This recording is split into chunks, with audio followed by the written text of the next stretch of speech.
হযরত ওমর ফারুক রাদিয়াল্লাহু তাআলা আনহু মদিনার অলিতে গলিতে ঘুরে আর ঘুরিয়া ঘরে বলতেছিল, আগামীকাল সকালবেলা ফজরের নামাজের পরে হিমসের গভর্নর বানানো হবে, তোমরা সবাই ফজর নামাজ মসজিদে আদায় করিও।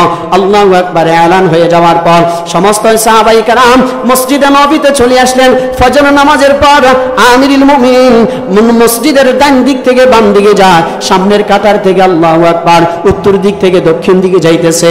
সামনের কাতারে কাউকে পাই নাই, দ্বিতীয় কাতারে কাউকে পাই নাই, তৃতীয় কাতারে কাউকে পাই নাই, চতুর্থ কাতারে কাউ পাই নাই। মসজিদে নববীর ভিতরে পুরাটা চলে গেল, কাউকে পাই নাই। বারান্দায় চলে আসলেন, বারান্দার ডান দিক থেকে আস্তে আস্তে যখন বাম দিকে যাইতেছেন, বলে যে বাম কোণারে একজন রাকাল সাহাবী হযরতে সাআদ ইবনে মুআজ আমির রাদিয়াল্লাহু তাআলা আনহু, হযরতে আমির রাদিয়াল্লাহু তাআলা আনহু, এই আমির আল্লাহু আকবার রাখাল একজন সাহাবী, ভিক্ষুক গরীব একজন সাহাবী, শিক্ষাগত যোগ্যতা নাই, আল্লাহু আকবার অযোগ্য একজন সাহাবী, কিন্তু দিলের ভিতরে আল্লাহ পাকের প্রেম আছে।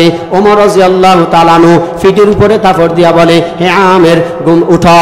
বলে যে আমিরুল মুমিনিন আপনি আমাকে কেন ডাকতেছেন? বলে আমি তো একজন রাখাল সাহাবী, আমি একজন মূর্খ সাহাবী, আপনি হিমসের গভর্নর বানাবেন, স্বীকৃতি চাই বানাবেন, শরীরের শক্তি গতি আছে এমন চাই বানাবেন, টাকা পয়সা আছে এরকম চাই একজন ব্যক্তির সমাজের নেতা বানাবেন, আমি একজন গরিব সাহাবী, আপনি আমাকে কেন ডাকতেছেন? আল্লাহু আকবার। আমিরুল মুমিনিন বলে, আমির মুমিনিনের চোখ হলো দূরদর্শিতা চোখ, এই চোখের মধ্যে আল্লাহ তাআলা প্রেম দিয়েছেন, আল্লাহ পাক ভয় দিয়েছেন।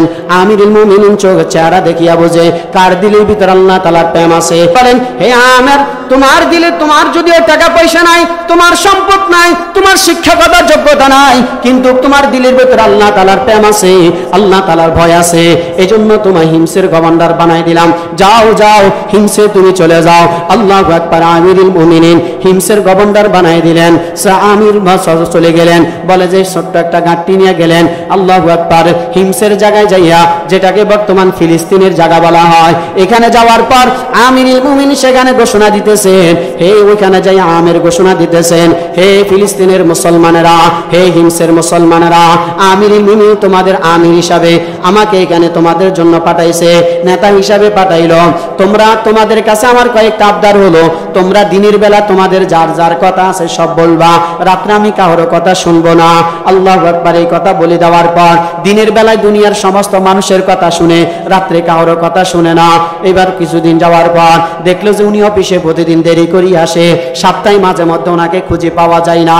আল্লাহু আকবার। রাত্রের বেলায় কারোর কথা শুনে না।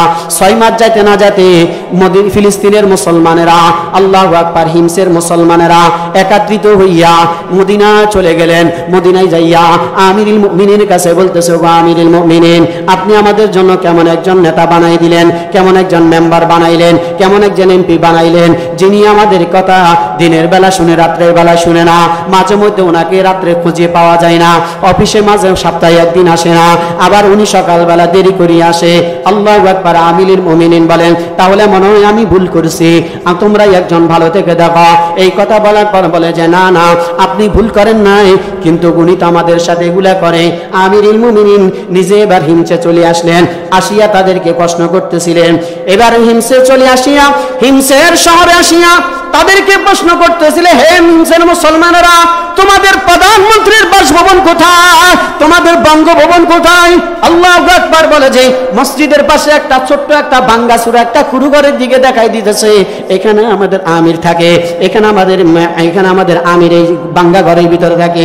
বলে কেন তোমাদের আমির ভাঙ্গা ঘরে কেন থাকবে? তার জন্য কেন বাসভবন বানা নাই? তার জন্য কেন বঙ্গভবন বানা নাই? হে দুনিয়ার মুসলমান ইমানদাররা, দুনিয়ার চেয়ারম্যান যারা হয়, সমাজের মেম্বার যে হয়, তারও কিন্তু 2-3 তলা 10 তলা 20 তলা বাড়ি থাকে, কিন্তু হিমসের গভর্নর এমন একজন আমির হয়েছে, নেতা হয়েছে, সরদার হয়েছে, বাঙ্গাসুরায় একটা ঘর।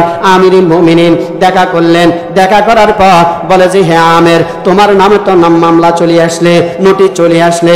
বালা আসার পর নরমের সাথে বলতেছিল, আমিরুল মুমিনিন আমি না আপনাকে বললাম আমি একটা মূর্খ সাহাবী, আমি একটা গরিব সাহাবী, শিক্ষাগত যোগ্যতা নাই, আপনি আমাকে এখানের হিমসের গভর্নর বানাই দিলেন, আমার তো কোনো যোগ্যতা নাই। বলে যে তোমার যোগ্যতা আছে, তোমার দিলের ভিতর আল্লাহ তাআলার প্রেম আছে।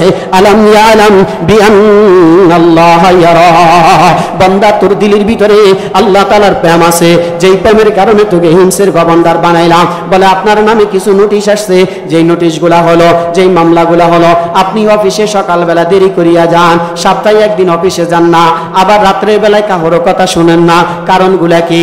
এই কথা বলার সাথে সাথে আমির বলতেছিলেন, আমিরুল মুমিনিন, আমি দিনের বেলা সকলের কথা শুনি, রাত্রের বেলায় তো আমি তাদের কথা শুনি না, কারণ সবাই তো আমার কাছে দিনের বেলা কথা বলে, রাত্রের বেলা আমি আমার মাওলার সাথে কথা বলি।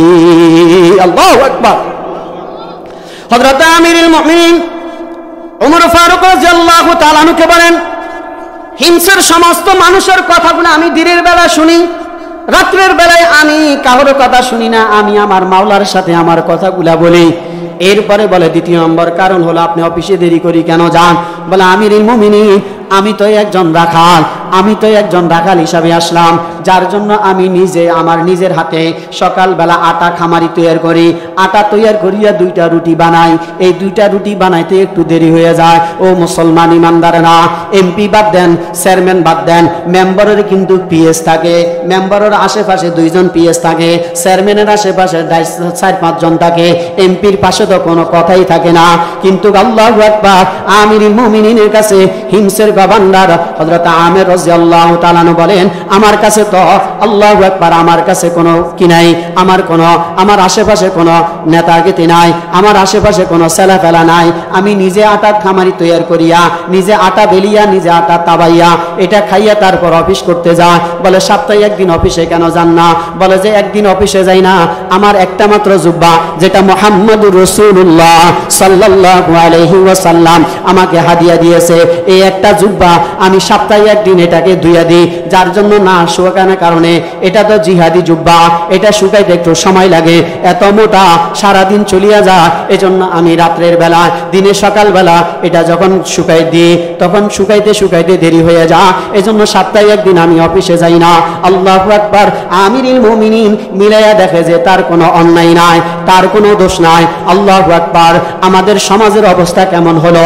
একজন হিংসের গভর্নরের যদি এই অবস্থা হয়, চলাফেরা নরমাল, খাওয়া দাওয়া নরমাল, আল্লাহু আকবার, সমাজে নাই বিচার করে। অথচ আমাদের দেশের সমাজের ইমাম মেম্বার যারা, চেয়ারম্যান যারা, এমপি যারা, মন্ত্রী যারা, তারা দেশের টাকা লুট করিয়া বিদেশে প্রচার করে, দেশের টাকা বাদ দিয়া বিদেশে বাড়ি করে, সমাজের মানুষের কথা চিন্তা করে না, মসজিদ মাদ্রাসার কথা চিন্তা করে না, আলেম ওলামার কথা চিন্তা করে না। এজন্য বোঝা যায় সমাজে যে নেতৃত্ব দিবে, এটার দিলের ভিতরে আল্লাহ পাকের যদি প্রেম থাকে, তোমরা তাকে সমর্থন করো, যদি প্রেম না থাকে তোমরা তাকে প্রত্যাখ্যান করো, তোমরা তাকে বয়কট করো, যেটা আমরা সিরাতে মুস্তাকিমের মাধ্যমে বলি, গায়রিল মাগদুবি আলাইহিম ওয়ালাদ-দাল্লিন। আল্লাহর কাছে বলতেছে, আল্লাহ আপনি আমাদেরকে ইহুদির অন্তর্ভুক্ত করিয়েন না, কিন্তু সমাজের ভিতরে যারা ভালো কাজ করে না, সমাজের ভিতরে যারা এরকম ভাবে মেম্বার হয়, চেয়ারম্যান হয়, চোর হয়, ডাকাত হয়, বদমাশ হয়, তাদেরকে আমরা সমর্থন করি। অথচ একজন কোরআনে হাফেজ, সে হাফেজ হলো, আলেম হলো, তাকে আমরা সমর্থন করতে পারি না, তাকে আমরা এরকম ভাবে সম্মান করতে পারি না, ইজ্জত করতে পারি না, মসজিদকে আমরা সম্মান করতে পারি না।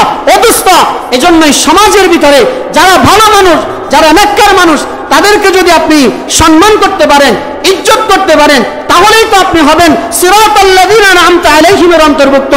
আর যদি আপনি তাদেরকে যদি সমর্থন করতে না পারেন, আপনি মাদ্রাসাকে, মসজিদকে, আলেম ওলামাকে, তালেবে ইলমদেরকে যদি আপনি ইজ্জত করতে না পারেন, আপনার কাজে কাজে আপনি তাদের সাথে যদি বিরোধিতা করেন, আপনি যদি তাদেরকে বয়কট করেন, আপনি মাদ্রাসার বিরোধিতা করলেন, মসজিদের বিরোধিতা করলেন। এই মসজিদ মাদ্রাসার বিরোধিতা সর্বপ্রথম করেছিল ইহুদি এবং নাসারা, যার জন্য আল্লাহ তাআলার কাছে সূরাতুল ফাতিহা এমন একটা সূরা, যেই সূরা আজকে বাসায় গিয়ে আপনারা পড়ে দেখিয়েন, বাংলা তরজমাটা দেখিয়েন, ওখানে আল্লাহ পাক কি বলতে চাইলেন। আমরা কার থেকে পানা চাইলাম, অথচ আমরা করতেছি কি? আল্লাহ পাকের কাছে খারাপ থেকে পানা চাইলাম, আবার খারাপের সাথে জড়িত হয়ে গেলাম। ও দোস্ত, এজন্য খারাপ থেকে পরিত্রাণ যদি না হইতাম, তাহলেই আজকে এখানে একটা মাহফিল দিল। দেখেন না সমাজে কত মানুষ, আজকে অনেকে বাজারে ঘাটে ঘুরতেছে, অথচ এত দিনই একটা মাহফিল, এখানে আল্লাহর কথা হয়, এখানে নবীর কথা হবে, এখানে তো মানুষ আজকে আসা দরকার ছিল। অথচ এই মানুষ কি মনে করে এখানে যায় কি হবে? এগুলা তো এখন মোবাইলেও পাওয়া যায়। অথচ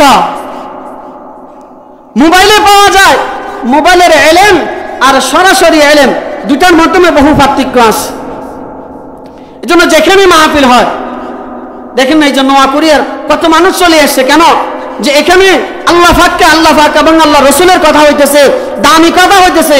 যদি আমি এর ওসিলা এখান থেকে একটা কথার দ্বারা আমার দিলে যদি হেদায়েত চলে আসে, আল্লাহ ময়দানে মহাশরে বলবে, যাও বান্দা, লক্ষ্মীপুরে মসজিদের মাহফিলে বসিয়া, মাদ্রাসার মাহফিলে বসিয়া তুমি একটা কথার উপর আমল করছো, তুমি আর মিথ্যা কথা বলবা না, অন্যায় করবা না, সুগলখড়ি করবা না, এই কথার উপর তুমি আমল করছো, আমি আল্লাহ আমার ইজ্জতের শপথ করে বললাম তোমার জিন্দেগীর গুনাহকে মাফ করে দিলাম। সুবহানাল্লাহ।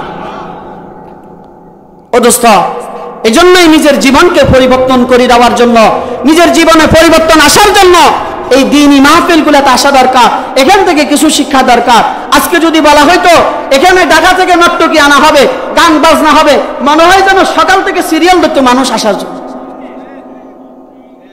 এখানে আজকের যিনি প্রধান বক্তা মাহফুজুর রহমান জাবেরি সাহেব, কুয়াকাটার, আমাদের হাফিজুর রহমান সিদ্দিকী সাহেবের ছোট ভাই, ওনাদের নাম শুনলাম এরকম বড় বড় মাহফিলের প্যান্ডেল ভরে যায়, অথচ আমরা এখনো বুঝতে পারি নাই যে এখানে কারা আসবে।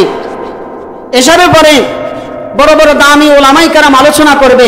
এজন্য আমরা আমাদের সময়কে অযথা নষ্ট না করে দিয়ে আমি সত্যমাত্র আপনাদেরকে সূরাতুল ফাতিহার শেষ অংশটুকু বুঝাইতে চাইলাম যে আল্লাহ পাকের কাছে আমরা দোয়া চাইতেছি, আল্লাহ সিরাতুল মুস্তাকিমের রাস্তা চাই।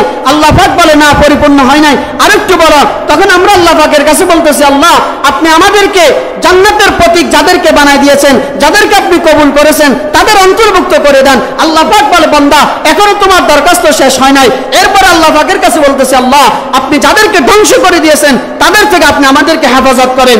এজন্য ধ্বংসকৃত মানুষ থেকে, ধ্বংসকৃত মুত্রাদ থেকে, ধ্বংসকৃত ইহুদীদের থেকে আল্লাহ পাক আমাদের সবাইকে হেফাজত করিয়া জান্নাতি মানুষের অন্তর্ভুক্ত করিয়া সর্বপ্রথম আমাকে এবং আপনাদেরকে জান্নাতি মানুষ হিসাবে আল্লাহ পাক কবুল করিয়া দুনিয়াতে নেক আমল করার তৌফিক দান করুন।